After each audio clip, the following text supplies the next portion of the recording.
같이 기도함으로 새벽 기도 시작합니다. 하나님의 아버지 되심을 느끼며 하나님 안에 거하며 하나님의 말씀이 소중히 여겨지는 은혜 하루, 들려지는 은혜가 있는 하루가 되게 도와주옵소서. 예수님 이름 받들어 기도합니다. 아멘. 오늘은 시편 2편입니다. 시편 2편입니다. 어찌하여 이방 나라들이 분노하며 민족들이 헛된 일을 꾸미는가? 세상의 군왕들이 나서며 관원들이 서로 꾀하여 여호와와 그의 기름 부음 받은 자를 대적하며 우리가 그들의 맨 것을 끊고 그의 결박을 벗어버리지 않은도다. 하늘에 계신 이가 웃으시며 주께서 그들을 비웃으시리로다. 그때의 분을 바라며 진노하사 그들을 놀라게 하여 이르시기를 내가 나의 왕을 내 거룩한 산 시온에 세웠다 하시리로다. 내가 여호와의 명령을 전하노라. 여호와께서 내게 이르시되 너는 내 아들이라. 오늘 내가 너를 낳았도다. 내게 구하라. 내가 이방 나라를 내 유업으로 주리니 너의 소유가 땅끝까지 이르리로다. 내가 철장으로 그들을 깨뜨리며 지혜그릇같이 부수리라 하시도다. 그런즉 왕 군왕들아 너희는 지혜를 얻으며 세상의 재판관들아 너희는 교훈을 받을지어다. 여호와를 경외함으로 섬기고 떨며 즐거워할지어다. 그의 아들에게 입맞추라. 그렇지 아니하면 진노하심으로 너희가 길에서 망하리니 그의 진노가 급하심이라. 여호와께 피하는 모든 사람은 다 복이 있도다. 아멘. 오늘 시편은 바로 하나님과 또 하나님이 기름 부음을 허락하신 바로 메시아, 그 메시아를 대적하는 이들이 등장합니다. 1, 2절에는 그 대적들의 모습을 아주 실감나게 묘사하죠. 어찌하여 이방 나라들이 분노하며 민족들이 헛된 일을 꾸미는가? 이 나라들과 민족들이 바로 메시아와 하나님을 대적한다는 것입니다. 많은 군대들이 모여요. 큰 소란을 내면서 헛된 일을 꾸민다라는 것입니다. 여기에서 헛된 일을 꾸민다라는 것을 원어로 보면 짐승처럼 으르렁거린다라는 뜻입니다. 한마디로 하나님과 메시아를 대적하여 으르렁거리면서 어떻게든 이 모반을 꿈꾸고 대적하는 그러한 모습이죠. 그래서 2절에 보면 세상의 군왕들이 나서며 관원들이 서로 꾀하여 여호와 그의 기름 부음 받은 자를 대적하며 여기에 세상의 임금들이 자신들의 군대를 데리고 와서 거기서 머리를 맞대고 같이 계책을 꾸미는 겁니다. 한마디로 눈앞에 세상의 군왕들과 권세가 이 군대를 이끌고 큰 소리를 부르고 큰 소란을 내면서 바로 잡아먹을 듯이 으르렁거리면서 전투 진영을 짜고 작전을 짜고 이제 완전히 대적하겠다라고 나오는 거죠. 그래서 3절입니다. 우리가 그들의 맨 것을 끊고 그의 결박을 벗어버리지 않은도다. 우리는 누굽니까? 세상의 군왕들이 바로 하나님께 대적하여 하나님의 결박을 풀어버리자. 우리가 우리 마음대로 살고 우리가 정말로 주인인 것을 보여주겠다. 이렇게 나온다라는 거죠. 그때 4절에 하늘에 계신 이가 웃으시며 주께서 그들을 비웃으시리로다. 하나님께서 그들의 행동에 기가 차시었어. 한마디로 헛웃음을 치시는 그러한 장면인 거죠. 그래서 5절에 그때의 분을 바라며 진노하사 그들을 놀라게 하여 이르시기를 하나님께서 진노하셔서 온 세상이 쩌렁쩌렁 울리도록 호통을 치시는 그러한 장면입니다. 분을 바라고 진노하셔서 그들이 놀라서 그들이 갑자기 주춤하게 되는 거죠. 그렇게 진노하신 하나님이 어떻게 하시냐면 6절에 내가 나의 왕을 내 거룩한 산 시온에 세웠다 하시리로다. 하나님께서 진노와 분노로 이 왕들을 싹 제거하시거나 일거소탕하시는 것이 아니라 하나님의 해결 방식은 의외입니다. 시온에 왕을 세우시겠다라는 겁니다. 그래서 그 왕이 어떤 일을 하신가 7절입니다. 내가 여호와의 명령을 전하노라. 그 메시아가 와서 여호와의 명령을 세상 가운데 전하는 거죠. 여호와께서 내게 이르시되 너는 내 아들이라. 오늘 내가 너를 낳았도다. 또 8절에 내게 구하라. 내가 이방 나라를 너의 유업으로 주리니 너의 소유가 땅끝까지 이르리로다. 바로 메시아가 그 왕이 세상 가운데 선포하는 내용은 무엇입니까? 하나님이 자신을 너는 내 아들이라 불렀다 하시고 이방 나라를 너의 유업으로 주셔서 너의 소유가 땅끝까지 이를 것이다 라고 하나님이 나에게 말씀하셨다고 이 메시아가 선포한다라는 거예요. 바로 이게 예수님이 이 땅에서 하신 이야기죠. 무엇이든지 내 이름으로 구하면 하나님께서 응답하신다고 하셨고, 하나님 아버지가 일하시니 내가 일한다고 말씀하셨고, 이게 예수님의 실제적인 이야기죠. 바로 세상은 메시아를 죽이려고 으르렁거린 거 아닙니까? 계책을 짜고 소나를 피우고 그게 십자가의 사건이죠.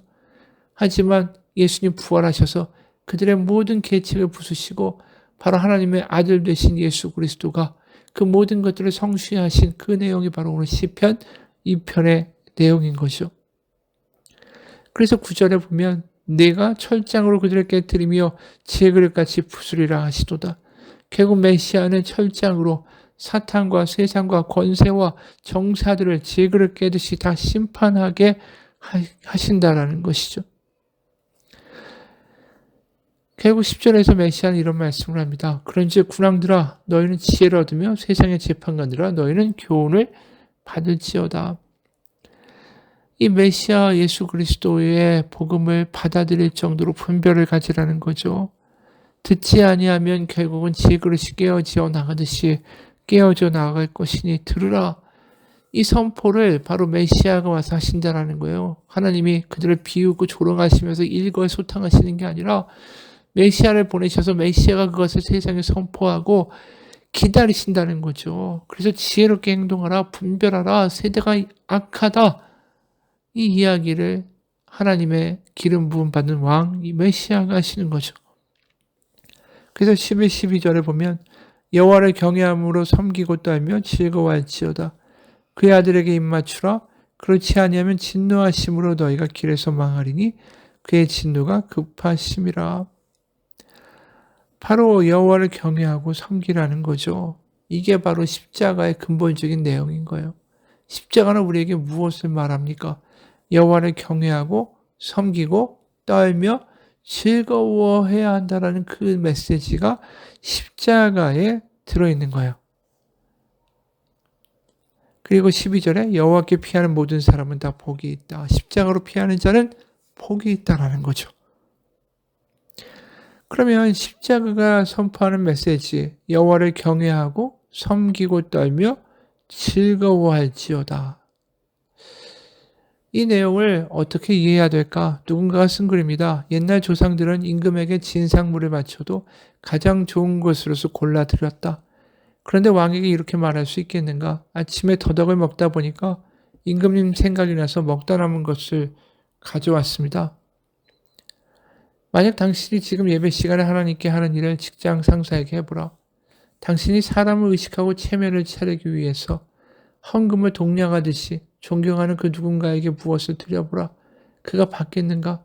주님은 순결한 예배를 원하신다. 당신이 찬송을 부를 때 그렇게 진정성 없이 마음에도 없는 찬양을 부르면 무슨 일을 당하겠는가? 좋아하는 노래를 노래방에서 부를 때는 그렇게 열광하는데 찬송가를 부르면서도 마음 하나 담지 않고 감동도 하나 없이 부르고 있다면 예배 시간에 외우고 고백하는 말, 강단에서 선포하는 메시지에 말하는 사람도 감동이 안 되고 듣는 사람도 마음이 분주할 뿐이다. 언제 끝나나? 예배 끝나고 친구 만나야 되는데 이런 태도로 누군가를 대해봐라. 그 상대방이 당신을 상종하겠는가? 겉다르고 속다른 위선자 아닌가? 주님은 순결한 예배를 원하신다. 마음이 없으면 차라리 하지 말아야 한다. 준비가 되지 않았으면 하지 말 일이지. 하나님은 안중에도 없는데 그런 허위와 가식으로 예배를 드리고 돌아가는 길에는 설교를 비평하고 남을 조롱하고 농담하고 그래서 믿음 좋은 척하던 장로 아빠가 집에서 행하는 것을 보면 아이들은 혐오감을 느끼고 환멸에 빠지는 것은 아닐까? 그렇죠. 십자가는 우리에게 뭘 말하냐면 이렇게 살면 안 된다라는 거예요. 하나님을 경외하는 것, 그것을 잊으면 안 된다라는 거죠. 십자가는 결국 뭡니까? 내가 얼마나 연약한 존재고 내가 하나님의 은혜 없이는 살아갈 수 없다라는 것을 다시 한번 상기시켜 주는 것이 십자가입니다. 결국 하나님을 경외하게 하는 것 십자가에 왜요? 예수님 아니면 내가 저 운명이 되어서 저 십자가에 못 박혀 죽을 운명이고 존재라는 거죠. 한심한 존재, 이기적인 존재, 겁이 나서 두려워서 불안해서 다른 사람들을 어떻게든 이용하고 나의 안정과 나의 평안을 위해서 얼마든지 이기적으로 살아갈 수 있는 그러한 존재들, 그게 우리라는 것을 십자가에서 우리는 인정하지 않을 수가 없는 거죠. 십자가에서 내가 어떠한 존재인지를 정확하게 알게 되면 하나님을 경외하게 됩니다. 십자가를 제대로 만난 사람들은 아까 얘기한 대로 예배를 그따위로 드릴 수가 없죠. 왜냐하면 나에게 생명줄이신 하나님을 만나고 고백하는 예배의 자리이기 때문에 십자가에서 분명한 메시지를 알고 오늘 시편 2편의 말이 들려진 사람들은 정신이 바짝 나서 진심으로 예배하게 되는 거죠. 근데 이 경외라는 말에 대해서 어떤 사람들은 거부감을 느끼기도 하죠. 사랑하는 하나님, 사랑의 하나님, 근데 하나님을 경외한다, 두려워한다, 이 말은 굉장히 거리감을 느끼는 것도 사실이에요. 실제로 경외한다라는 말이 히브리어로는 야레고 헬라어로는 포보스라는 헬라어입니다. 근데 영어로 포비아라는 단어가 있죠. 공포증.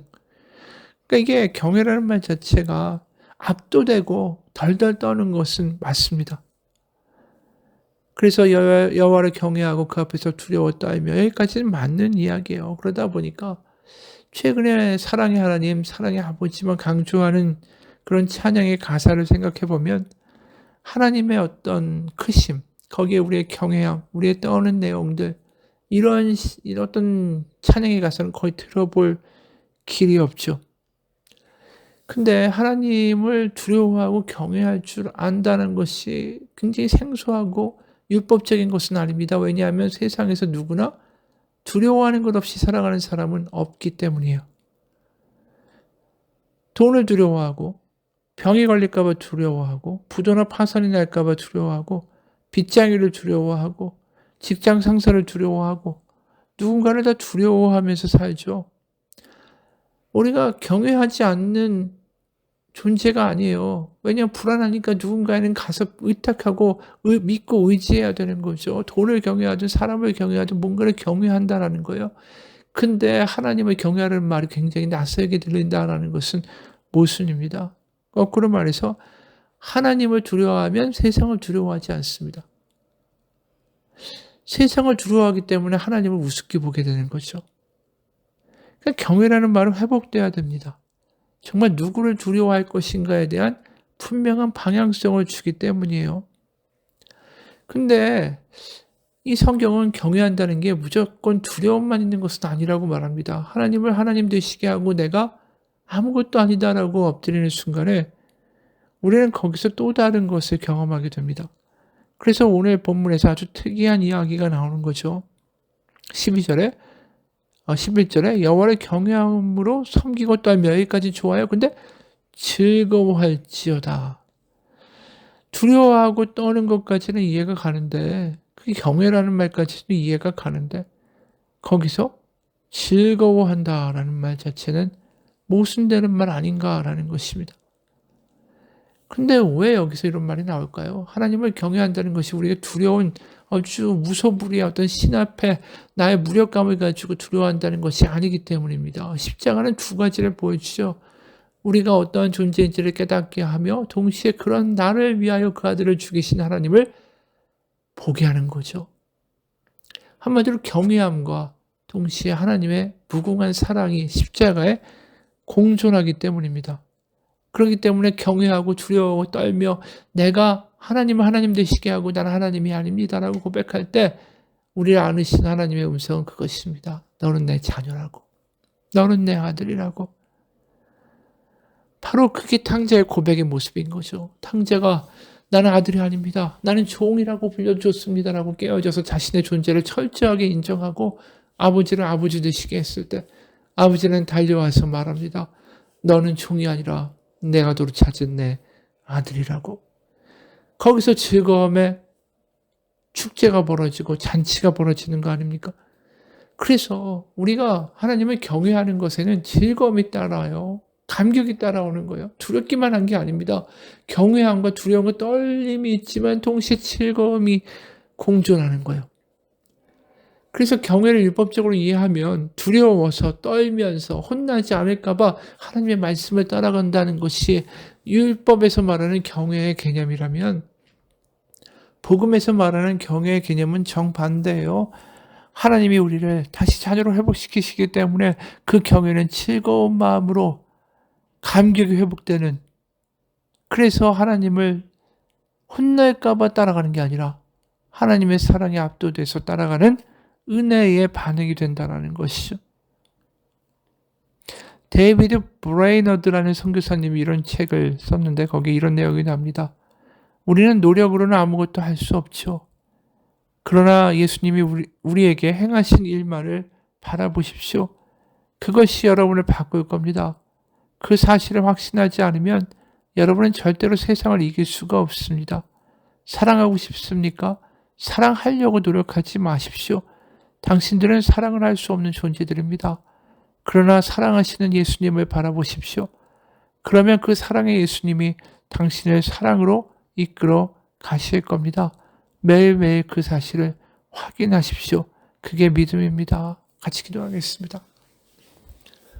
십자가에 매일마다 나아가서 내가 누군지를 확인하고 이런 엉터리 갖고 걸핏하면 눈앞에 있는 것에 현혹되어 살아가는 일희일비하는 쇳덩어리인 나를, 연약한 나를, 또 세상이 탐나서 그쪽으로 달려가고 있는 나를 여전히 자녀라고 불러주신 하나님 앞에 은혜 가운데 십자가 앞에 우리는 무너집니다.